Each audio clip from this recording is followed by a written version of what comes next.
Let's start with something true. Most people don't wake up thinking, how can I deceive today? Or how can I let my jealousy spill into someone else's joy? But sometimes the parts of us we haven't healed, those raw, aching places, speak louder than our intentions. Envy and falsehood don't usually wear neon signs. They whisper, mask, and pretend, but they're there. And learning to recognize them, not with judgment, but with wisdom, is part of keeping your peace. Envy rarely comes storming through the front door. It slips in through the cracks. It doesn't always look like glaring jealousy or outright sabotage. In fact, the most common and dangerous form of envy is the quiet kind, the kind that smiles at you while secretly shrinking inside, the kind that claps for your success but walks away feeling smaller. It often shows up in subtle, almost imperceptible ways.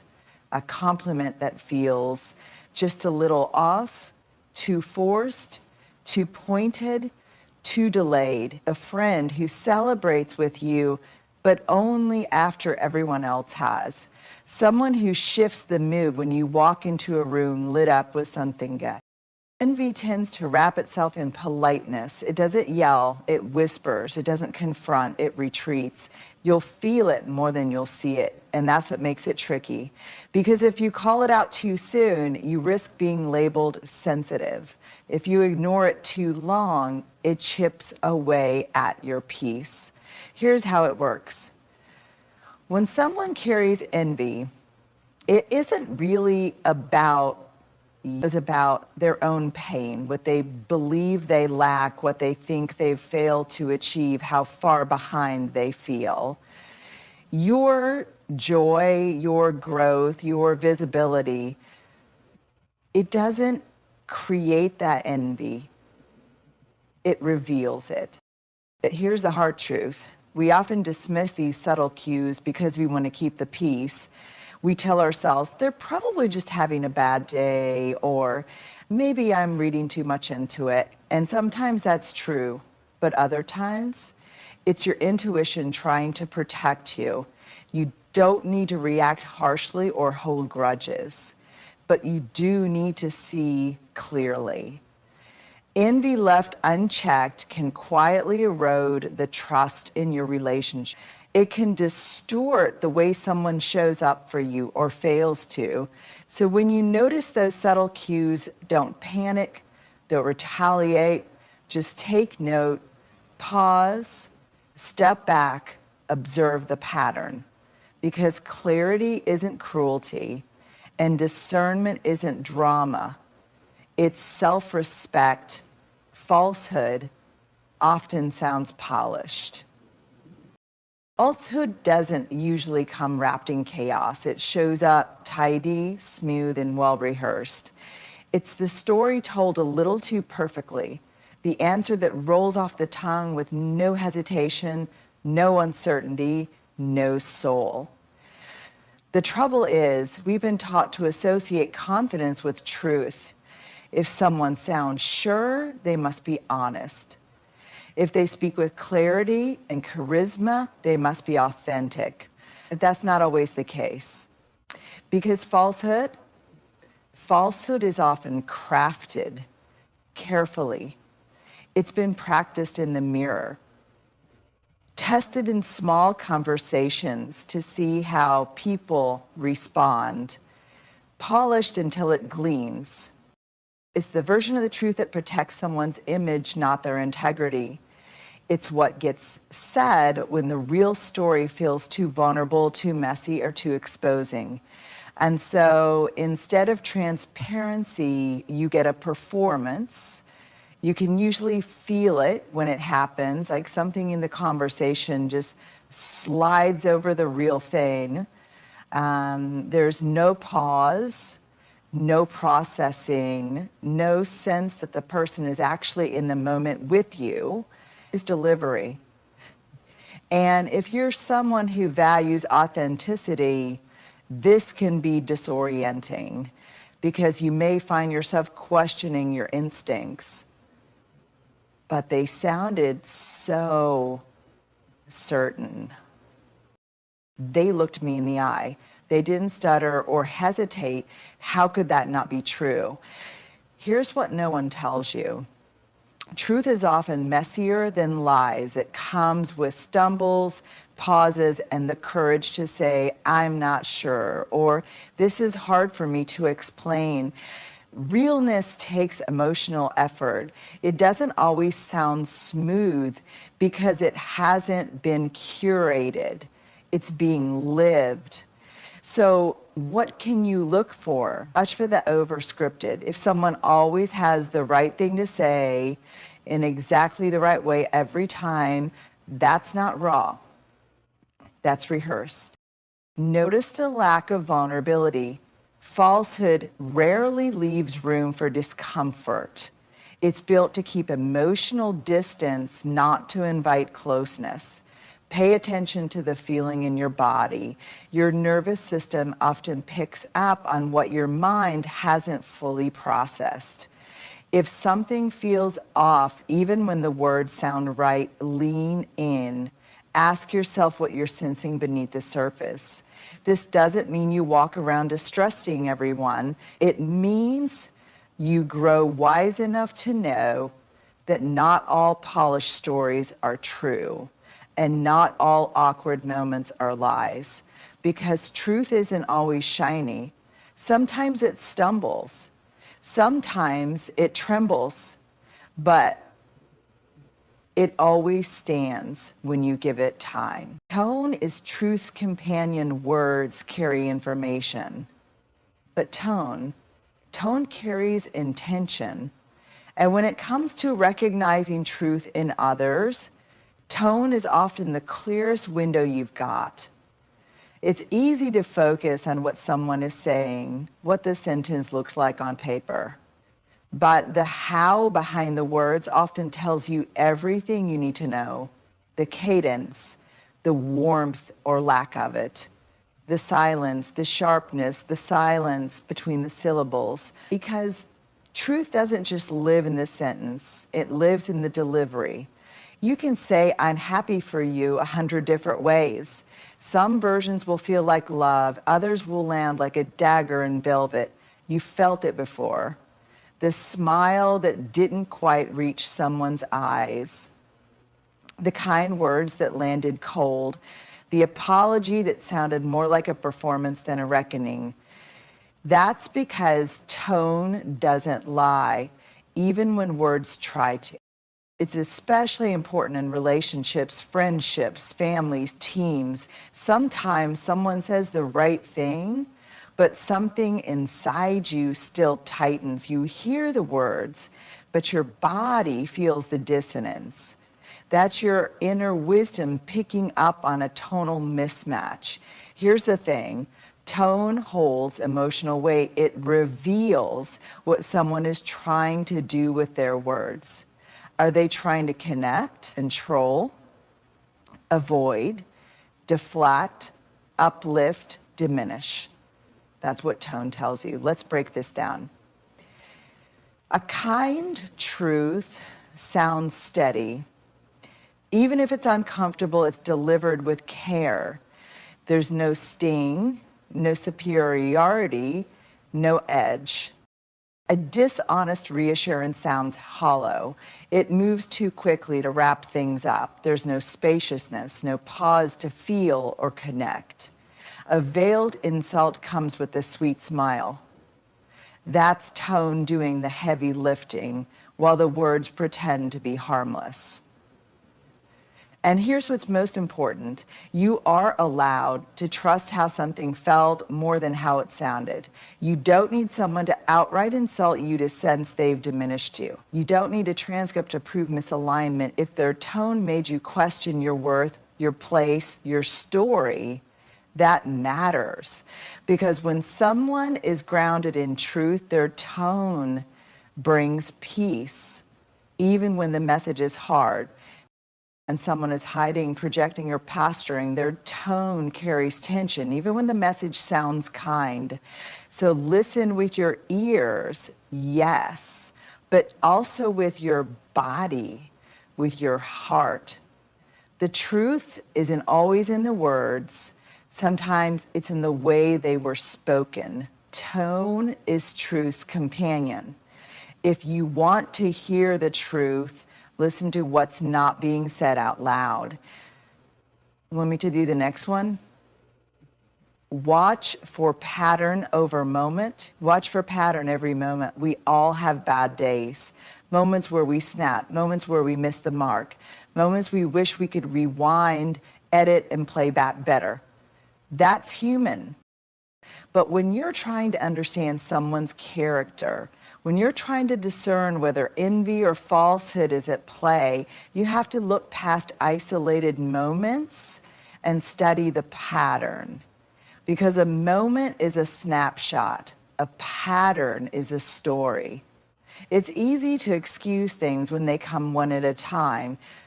They were probably tired, maybe they didn't mean it that way. It's not a big deal, it only happened once. But here's the truth, things that only happen once don't keep happening. If someone constantly interrupts your joy, that's not just a rough day. They're uncomfortable with your light. If someone routinely shifts blame, dodges accountability, or tells half-truths when things get real, that's not just poor communication, it's a coping mechanism. If someone consistently makes you question yourself, your memory, or your worth, that's not sensitivity on your part, it's a pattern of erosion. And yet we're often taught to be generous, to extend the benefit of the doubt. And that's not wrong. It's actually beautiful that generosity without boundaries becomes self-abandonment, especially when the same behavior keeps repeating itself under different disguises. So here's a gentle invitation. Track the pattern. What do you feel after most of your interactions with this person? Do you leave conversations feeling seen, safe, and steady, or small, foggy, and doubting yourself? Do their words and actions align over time, or are you constantly managing emotional whiplash? The truth is, most people reveal themselves slowly. They don't show their full hand all at once. But over time, the small things stop being isolated. They become a rhythm. And rhythms reveal the root. This isn't about keeping score. It's about keeping clarity. Because one lie might be a mistake, but repeated half-truths, that's a pattern. One moment of envy might be unconscious, but repeated sabotage or subtle withdrawal in your joy, that's a signal. And when you see a pattern forming, you don't have to confront or accuse. You simply have to pivot. Adjust your expectations, pull your energy back, redraw your boundary. You don't need to announce your awakening to someone whose behavior has already told you the truth. Just move accordingly, lovingly, quietly, clearly, because the moment may not mean much, but the pattern is everything. Ready for the next one? Energy doesn't lie. You can say all the right things, you can wear the perfect expression, you can smile, nod, and go through the motions, but the energy underneath it all, that's where the truth lives. And the thing about energy is, it doesn't lie. We are wired to feel each other. Long before language, we communicated through energy, facial expression, tone, posture, presence. And that part of us still works. That subtle intuitive sensing we sometimes ignore because it doesn't come with proof or logic. That's wisdom. That's your nervous system reading the room before your brain can catch up. Think about it. Ever walked into a room and felt the tension, even though no one said a word? Ever had a conversation where the words were sweet, but something in you just tightened? Or the opposite, a moment where someone didn't say much, but you felt seen, safe, held. That's energy doing what it does, revealing what words can't. When it comes to envy and falsehood, energy is often your earliest signal. Someone might be saying all the right things, clapping when you win, nodding when you speak, but something feels off. Something in their body, their eyes, their timing tells a different story. You can't always explain it, but you know it. And here's the hard part. We've been trained to override this knowing, especially if we're empathetic or conflict averse. We doubt our gut.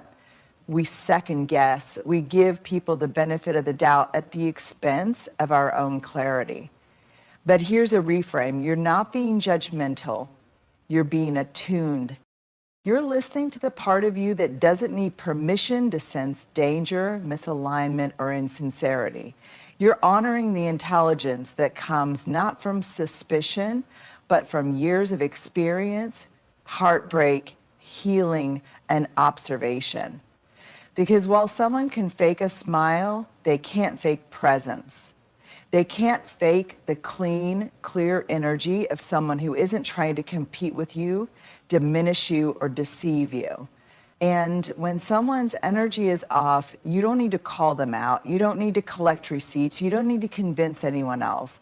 You just need to trust yourself, even if you don't have the words for it yet, even if it's inconvenient, even if it makes you pull back from someone you wanted to believe in. Energy is the language beneath the language.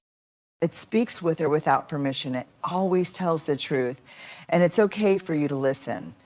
When you start seeing envy and falsehood clearly, when the masks slip and the energy shifts, it can be tempting to respond in extremes. Some of us go soft. They didn't mean it, we whisper to ourselves. We shrink our needs, downplay the betrayal, and stay silent to keep the peace. Others go sharp. We cut people off, build walls, and declare, I don't need anyone. But there's a middle way, a strong, steady path that honors both your humanity and theirs. It's called holding grace and boundaries together. Grace says, I see you're hurting. I know that envy and dishonesty are usually symptoms of something deeper. Fear, insecurity, scarcity. I won't demonize you for being human. Boundary says, but I still get to protect myself. I still get to choose peace over proximity. I still get to walk away from anything that chips away at my clarity, joy, or safety. This is sacred work, learning how to stay open-hearted without staying unguarded. It's not about being nice, it's about being true. Grace without boundaries turns you into a doormat. Boundaries without grace turn you into a fortress. But when you hold both, you become someone who can see clearly without becoming hard. Someone who can step away without creating drama. Someone who can say, this isn't healthy for me, without needing the other person to be a villain. This is where your power lives, not in controlling other people's behavior, but in regulating your response. In saying, I can love you and leave the room. I can wish you well and still stop sharing parts of my life with you. I can forgive you and still choose myself, because grace sees the humanity in others. Boundaries protect the dignity in yourself. Holding both means you stop trying to fix people who don't want to change and start choosing peace over potential. It means you trust your discernment, even if it means walking a lonelier road for a while. It means you love from a place of truth, not obligation, not fear, not performance. And most of all, it means you remember that your softness and your strength are not opposites. They are partners. They live together in the same body. And when they work in harmony, you stop just surviving relationships. You start thriving inside your own self-respect. It's about clarity. It's about protecting your peace, not building suspicion. It's about discerning energy, not assigning labels. Because the truth is, some people won't clap when you grow, some will retreat when you shine. Some will offer hollow praise, curated truths, and support that disappears the moment you need it most. That doesn't make them evil, it makes them human. But just because we understand it doesn't mean we tolerate it. You deserve real connection. You deserve truth without performance. You deserve relationships that feel safe even in your success. So pay attention to the subtle cues. Trust the tone beneath the words. Listen to the patterns, not just the moments. Feel the energy, even when it's quiet. And when things don't align, hold grace in one hand and boundaries in the other. You are not too sensitive. You are not imagining things. You are waking up to your own wisdom. And the more you trust that wisdom, the more your life will begin to fill with people who are rooted, not rattled by your light. People who don't compete with your growth, they honor it. People whose truth doesn't hide in shadows, it stands beside yours. So stay open, stay kind, but most of all, stay discerning, because your peace is too precious to place in the hands of those who haven't made peace with themselves.